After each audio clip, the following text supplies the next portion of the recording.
कि ये हिंदुत्व और हिंदुइज्म के बीच का फर्क करने की जरूरत क्यों पड़ रही है आज की तारीख में? क्या कांग्रेस पार्टी को 7 साल बाद इस बात का एहसास हुआ है कि जो लड़ाई है वो वैचारिक लड़ाई है और आरएसएस और की जो विचारधारा है उसने ओवरशैडो कर दिया है? देखिए आशुतोष जी, आप इतिहास के अच्छे ज्ञाता हैं। आपने हिंदुत्व पर खुद किताब लिखी है और इतिहास के किसी खास मोड़ पर किसी खास उपकरण की जरूरत ज्यादा पड़ती है। राहुल जी ने जब वर्धा में संबोधित किया तमाम कार्यकर्ताओं को, तो 2-3 बातें कही जो बहुत महत्वपूर्ण है। एक तो ये कही कि सभी लोगों को वैचारिक रूप से ट्रेनिंग लेने की जरूरत है, चाहे वो कितने भी वरिष्ठ क्यों ना हो। और उन्होंने इस बात को माना कि हमारी इसी वैचारिक कमजोरी की वजह से आज आरएसएस का जो एक जहरीला प्रचार है, जो लोगों में नफरत फैलाने का एक संगठित प्रचार है, वो इतना कामयाब हुआ। उन्होंने ये नहीं कहा कि हम कामयाब हुए, उन्होंने सच्चाई को स्वीकारा कि कामयाबी आज आरएसएस के साथ है और उसने नफरत को अपने एक स्थायी भाव के रूप में इस देश के चिंतन में, मानस में भरने की कोशिश की है। और जो प्यार की विचारधारा है, जो प्रेम की, सहिष्णुता की विचारधारा है, वो कमजोर हुई है। और उस कमजोरी का सबसे बड़ा कारण है वैचारिकी।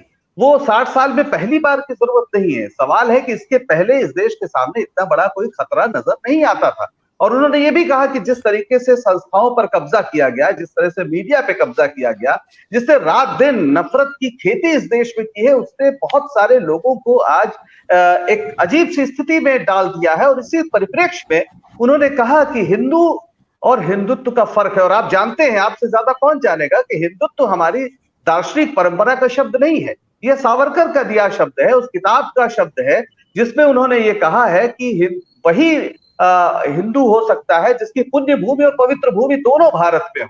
यानी उन्होंने इस देश के तमाम अल्पसंख्यकों को, तमाम वंचित समूहों को, या उन तमाम लोगों को जो दरअसल किसी अन्य पद्धति पर विश्वास करते हैं, उनको भारत से, भारतीय होने का जो गौरव है, उससे खारिज किया है। और लगातार कांग्रेस की पूरी जो हिस्ट्री रही है, उसमें गांधी जी ने धर्म के मर्म का जिस तरह से इस्तेमाल किया, सुबह शाम वो प्रार्थनाएं करते थे। आप जानते हैं पूरे स्वतंत्रता आंदोलन में राम धुन बजती रही है।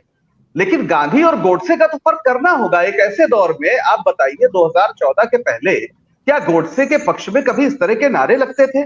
कभी केंद्रीय मंत्री गोडसे के पक्ष में बयान देते थे? तो एक विशेष परिस्थिति है जिसमें यह महसूस किया गया कि हो सकता है कुछ लड़ाइयां आज स्थगित करनी पड़े, लेकिन ये जो लड़ाई है, जो वैचारिकी की लड़ाई है, वो सबसे महत्वपूर्ण लड़ाई है। और इस लिहाज से अगर आप देखें तो न सिर्फ राहुल गांधी एक ऐतिहासिक जिम्मेदारी को पूरा कर रहे हैं और इस बात की परवाह किए बिना कि इसका तात्कालिक लाभ हानि में क्या होगा, वो दरअसल सत्य के साथ खड़े होने का वो साहस दिखा रहे हैं। वो दरअसल दयानंद सरस्वती की उस परंपरा के साथ खड़े हैं जो 1867 में हरिद्वार में खूंटा गाड़ के पाखंड खंडनी पताका फहराती है कुंभ में। वो नानक के साथ खड़े हैं जो कहते हैं कि एक नूर से सब जग उपजिया। वो कबीर की परंपरा के साथ खड़े हैं जो कहते हैं कि जो तू तुर्क तुर्कनी जाया, अंदर खतना क्यों न कराया, जो बामन बमनी का जाया, आन रास्ते क्यों ना आया।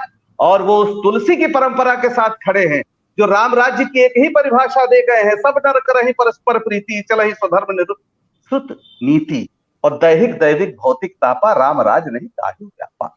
तो ये वो परंपरा है, ये वो भारतीय दर्शन है, ये वो भारत की मूल चिरंतन आत्मा है जिसको आज राहुल गांधी जगा रहे हैं। क्योंकि ऐसे तमाम लोग एक ऐसे दुष्प्रचार में इस देश को पहुंचा रहे हैं जो शायद इस देश के लिए बहुत बड़ा नुकसान का कारण बन सकता है। जी, तो क्या उसमें जरूरी है कि हिंदुत्व को, जिस तरीके से सलमान खुर्शीद बात कर रहे हैं, जिस तरीके से राशिद अल्वी बात कर रहे हैं, क्या उस संदर्भ में हिंदुत्व को डिफाइन करने की जरूरत आपको लगता है? आखिर सलमान खुर्शीद क्यों हिंदुत्व को कह रहे हैं कि बोको हराम और इस्लामिक स्टेट जैसा है? इसकी जरूरत क्यों है? और क्या अब कांग्रेस पार्टी को समझ में आ रहा है कि हिंदुइज्म या हिंदुत्व या हिंदू की बात तो 2014 के पहले तो नहीं करते थे, आज क्यों जरूरत महसूस हो रही? आप लोग क्यों हिंदू धर्म को भूल गए?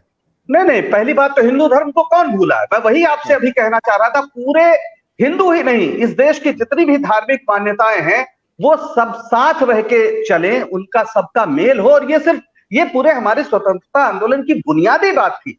हिंदू महासभा के अध्यक्ष थे मालवीय जी, उन्होंने मदन मोहन मालवीय, महामना मदन मोहन मालवीय, जिनके बारे में गांधी जी ने कहा था कि ये गंगा की तरह निर्मल है, वो लगातार इस बात को, सह अस्तित्व को, कि कोई भी धर्म हो, कोई भी पंथ हो, सबको इस देश में एक साथ मिलकर चल रहा है।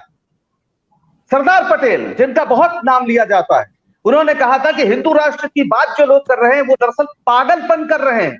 यही बात कहा था हमारे डॉक्टर अंबेडकर ने कि हिंदू राष्ट्र जैसी परिकल्पना या इसका जो राजनीतिक अभियान है वो दरअसल लोकतंत्र पर विपत्ति है, क्योंकि सावरकर सिर्फ हिंदुत्व की बात ही नहीं करते, वो मनुस्मृति की भी बात करते हैं। वो कहते हैं कि मनुस्मृति ही दरअसल असल संविधान है। ये इतिहास की सारी वो बातें हैं जिसको आपको बताने की जरूरत कम से कम नहीं है। और 2014 में ये हिंदू राष्ट्र और हिंदुत्व करके नहीं आए थे, ये कह के आए थे कि बहुत हुई महंगाई की मार, अब की बार मोदी सरकार। और जब अब 100 रुपए से ज्यादा पेट्रोल बिक रहा है, जब डीजल 100 रुपए करीब हो गया है, जब बेरोजगारी चरम पर है, जब महंगाई चरम पर है, तो इन प्रश्नों पर लोग बात ना करें। इसलिए ये हर उस व्यक्ति को जो सवाल उठाता है हिंदू धर्म के विरुद्ध घोषित कर देते हैं। आपने भी अलवी की बात की, उन्होंने क्या कहा था? उन्होंने कालीनेम का ही तो उदाहरण दिया, उन्होंने तुलसी की चौपाई कही और कहा कि कालीनेम में साधु वेश धर लिया, इसका मतलब यह नहीं कि वो राम भक्त हो गया। और आप याद रखिए, जब रावण गया सीता हरण करने तो साधु वेश में था, तो साधु वेश में, भगवा वेश में जिन्होंने सीता हरण किया था, उसी रावणी परंपरा के लोग आज साधु वेश में सत्ता हरण कर रहे हैं और इस बात को चिन्हित करने की जरूरत है। सत्य हिंदी का ऐप डाउनलोड करें गूगल प्ले स्टोर पर।